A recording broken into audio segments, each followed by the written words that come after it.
Halo Combat Evolved on Legendary is known as one of the most difficult and rage-inducing games in history. Not anywhere near close to Halo 2 with its Jackal snipers, but I digress. So recently I've been watching a YouTuber known as Frogarchist, and he posted a video where he gave himself 90 minutes to complete Halo Combat Evolved on Legendary in under 90 minutes.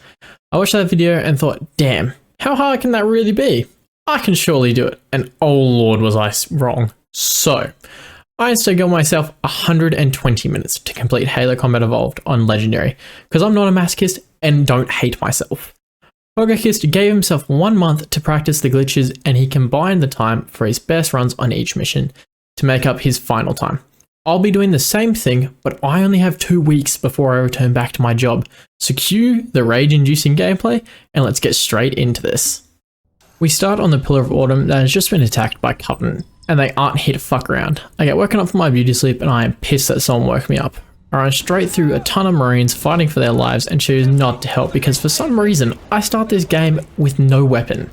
I eventually get to the bridge doors, and here is where I do the first skip, where I run half in the door and back out to trigger the cutscene without needing to run fully up to Captain Keyes. Captain Keyes has the audacity to try and give me a pistol with no ammo loaded, so I decide to say fuck that and run away without taking it. I then fight my way through some elites and grunts, running past a lot of them because I decide after Keyes tried to give me an unloaded hand cannon, I'm going to be a pacifist. There are quite a few glitches I can do through this level, but I choose not to do them. They do save quite a lot of time, but considering the fact I can just run through the mission and still get a decent time, I choose to do that instead, considering the fact Pillar of Autumn is the first mission on Legendary. I really wanted to find my bearings and see what I could do before getting into any crazy tricks. After running past a bunch of the Covenant, an elite looks at me funny, I decide fuck this and kill him and all of his friends. That allows me to finally get into an escape pod and say fuck this shit, I'm out, and I end up finishing Pillar of Autumn with a time of 6 minutes and 42 seconds. Next is the mission Halo. Usually to start this mission off you cross a bridge, but I instead do a sick grenade jump as to not spawn in 2 banshees and a group of enemies you usually need to fight up ahead in the rocks. I then see Marines getting destroyed by a group of Covenant and decide to help them out. Once done, a Marine runs up to me and starts talking to me, but I don't like his face, so I run away here. Here is usually when you would do another glitch called dropship skip, but I decide not to do it, so I just ended up killing 5 dropships worth of Covenant. These dropships aren't easy. Not only does each ship contain a bunch of grunts and a few jackals, they also tend to contain 1 to 2 elites. If that wasn't bad enough, the dropship also decides to shoot you. The first dropship went really well with me sticking the first 2 elites and blowing up the rest of the grunts. I then ran over to dropship 2 and did the same process. Dropship 3 went same, but I wasn't quick enough to get to dropship 4 before it unloaded its crew. So with my trusty plasma pistol and my hand cannon, I noob comboed all of the elites and killed off the grunts. For those of you that don't know what a noob combo is, it's where you shoot a charged plasma pistol shot at the elite to destroy his shield and then shoot him in the head with a hand cannon. Once I had run over and killed all of the 5th ship's crew, I then took a Warthog that Foehammer dropped for me and decided to go save more Marines. I do this trick where it lets me skip the cutscene for turning the light bridge on and grab a sniper rifle from a nearby drop pod and kicked my Marine off the turret. I'm now meant to save some Marines, but what you do in a speedrun is actually kill all the Marines in the area, and it lets you move on because all the Marines are dead. So you know how I said I was going to save more Marines? Well, I lied. So I blow up a few with grenades, and then I activate Woman Driver mode and slam into the next set of Marines with my Warthog and say oopsies as I do it. Once those 2 sets of Marine groups are dead, I then move over to the final set where I kill all the enemies and decide these Marines are worth saving. Too bad they died in the end as well. So I fly away alone with a finishing time of 15 minutes and 53 seconds. In Truth and Reconciliation, that captain who decided to give me an empty hand cannon got himself captured, and for some reason it's up to me to save him. To be honest, Truth and Reconciliation is a pretty difficult mission. From the never-ending waves of enemies to the Keyes walk at the end of the mission, it is by no means easy. So I was very worried to do it, and eventually the mission did start to take its toll on me. I start by moving my way on foot through the side of the mountain while sniping off as many Covenant as possible. This level is actually really challenging between keeping an eye on all the surrounding enemies and not pushing up too far. I had a lot of trouble not dying on this mission. Eventually, I make it to a part of the level where you're able to pick up an active camo, and this lets you run past all the remaining enemies and get to the gravity lift, where because you're invisible, you can run over and smack every enemy in the face and it one hits them. This allows you to skip so many previous enemies. Once that area is cleared, Covenants start dropping down through the gravity lift we used to get into the ship.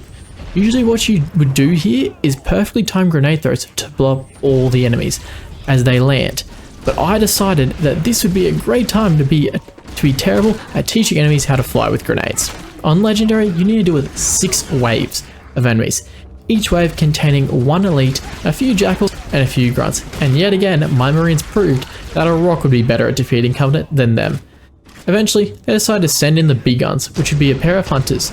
Too bad their biggest weakness is that they can't take back shots from big man Master Chief and his trusty sniper rifle. I then proceed up the gravity lift and into a room where usually here you would do a trick called belly skip, but turns out I'm trash at learning it, so I just stayed in the belly and survived wave after wave after wave of enemies, eventually being let free. I then run past a few enemies whilst I'm invisible because of an active camera that I picked up back in the belly. And eventually get to the hangar. Here is where I do a grenade trick. I first throw 2 plasma grenades and a regular grenade to move up 1 floor. Then I throw a grenade at the wall to jump onto the ship, and then I launch myself high enough with a plasma grenade to launch me to the top floor. This doesn't kill me because when you do the overshield, when you activate it, you're actually invincible for a while. Now doing this skip allows me to skip the entire end part of the mission. I then find Captain Keyes, kill off all the enemies like a bunch of cockroaches that invaded your house, and free the captain. This part of the mission is tough. If Keyes dies, then you get sent back to here. And with the marines and their inability to throw grenades, it happens a lot, so the best strategy is to kill everything and stay as far ahead of them as possible.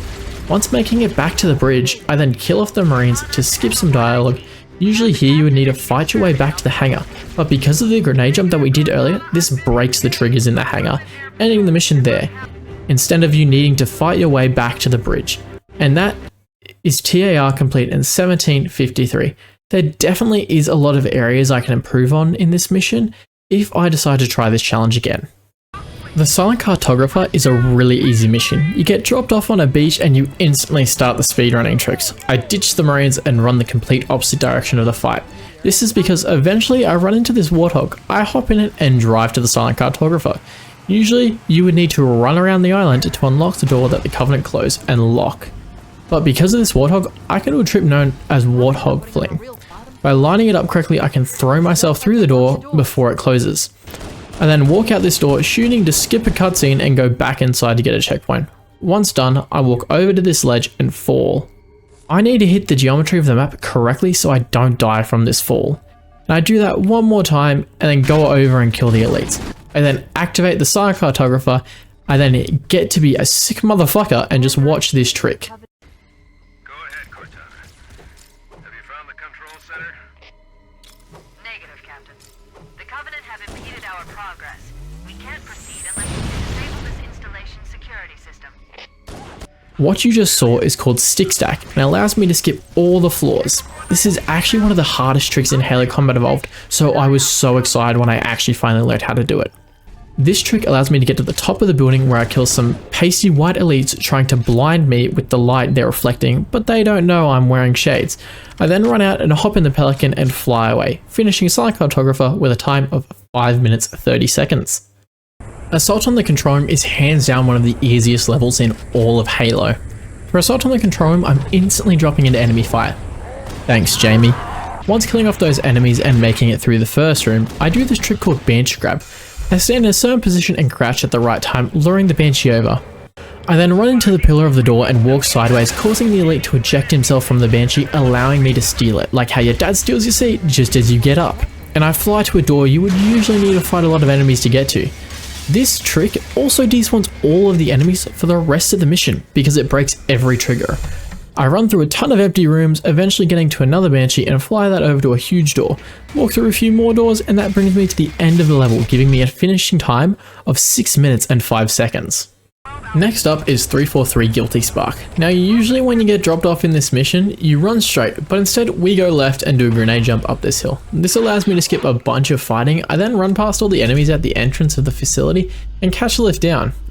After that, I pull out my assault rifle and shoot the grunt that is in my way out of my way, allowing for me to slip through that door, throw a grenade at these innocent spectating jackals, and then shoot a bunch of grunts and do my next trick called the Reveal Skip. Can you guess why? Correct, it's because we skipped the reveal of the flood.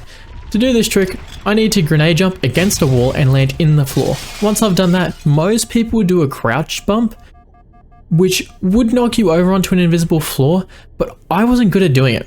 So I did a different trick, which has the same ending result. You then jump through a wall and you end up way past the point of the mission where the flood is revealed. And as people like to say, and I quote, Halo turns into a horror game. I then catch another lift and need to do a trick called Camo Jumo. This trick's name was originally called Camo Jump, but late night in a Discord conversation, a speedrunner mistyped it, giving birth to the name Camo Jumo. This trick allows you to dodge a few rooms, but because Master Chief is such a fat ass, I ended up rocketing at the floor and putting an ass print so deep into it, a grunt could get stuck in there. So I now need to take the long route. Once I'm outside, I run through the trees, shooting off as many flood as I can see, and eventually getting to this building that makes no sense in why it is located here.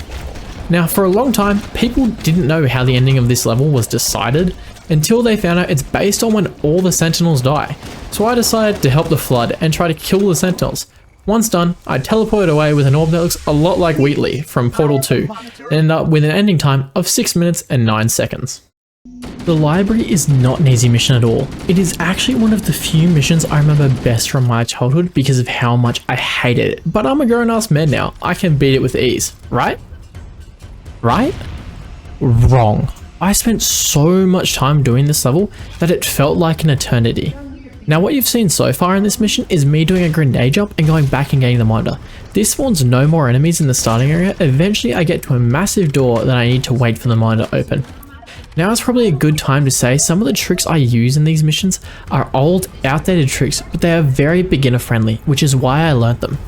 I also watched a lot of Naked Eli tutorials to help me learn them, so shout out to him. Once the door opened, I killed a few flood, stealing one's shotgun. This gun is essential for completing this level, because the Halo Combat Evolved shotgun is elite. For the rest of the first floor, it is just a lot of running past flood and shooting them to get them to drop their weapons so I don't get gunned down from behind.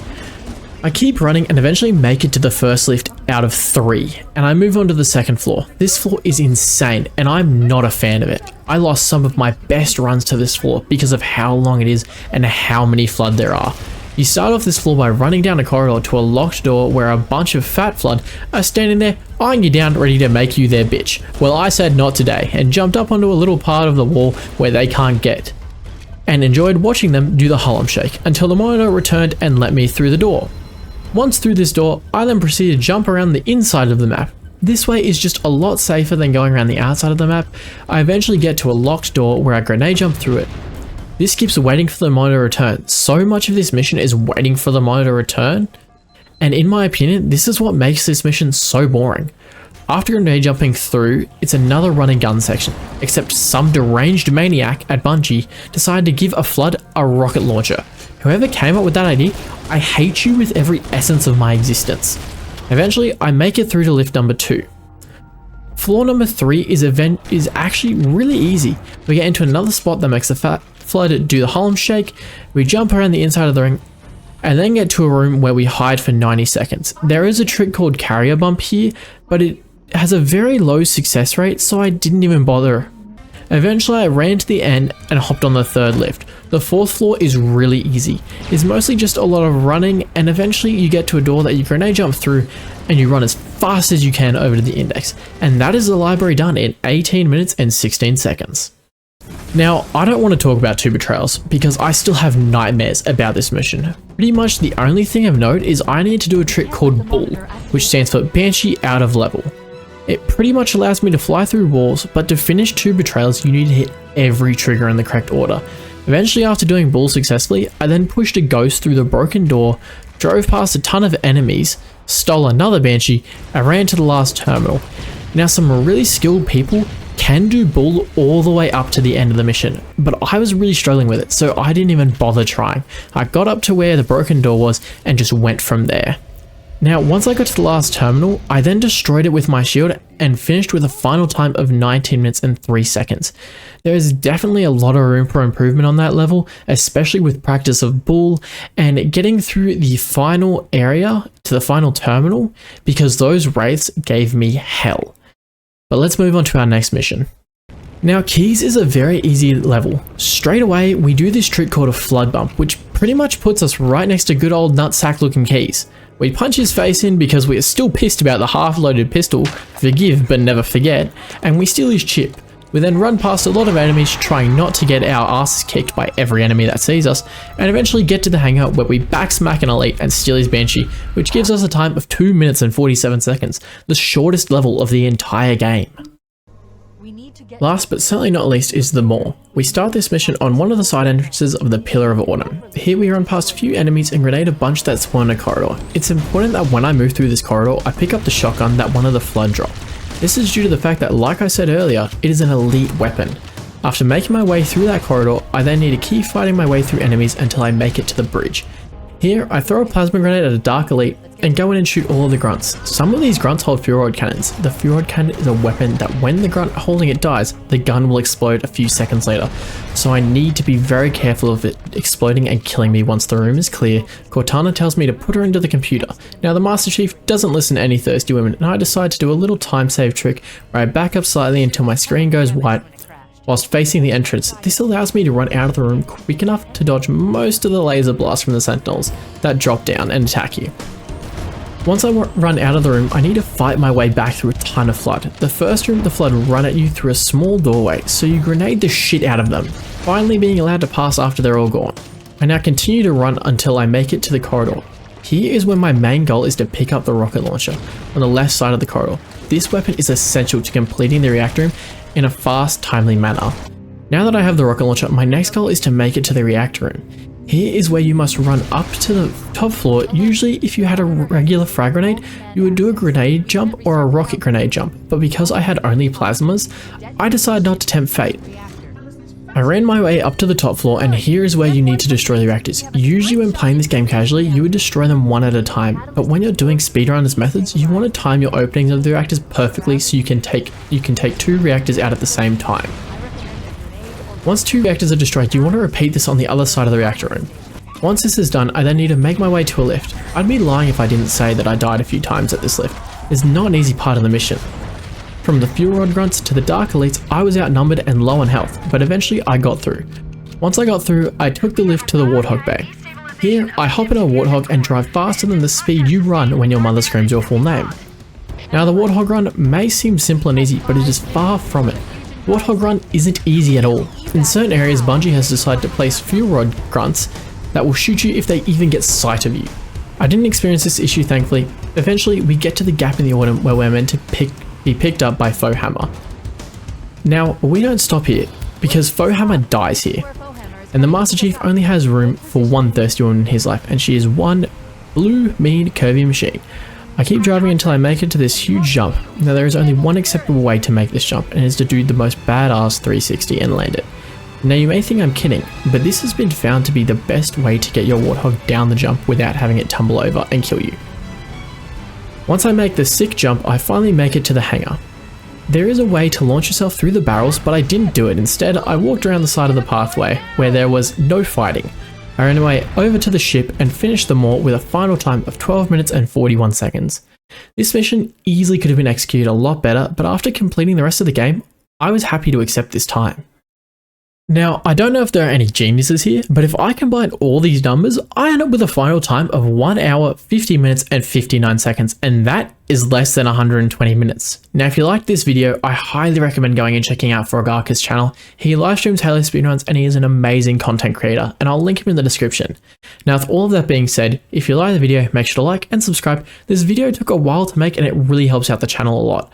So thanks for watching, and I'll see you in the next one.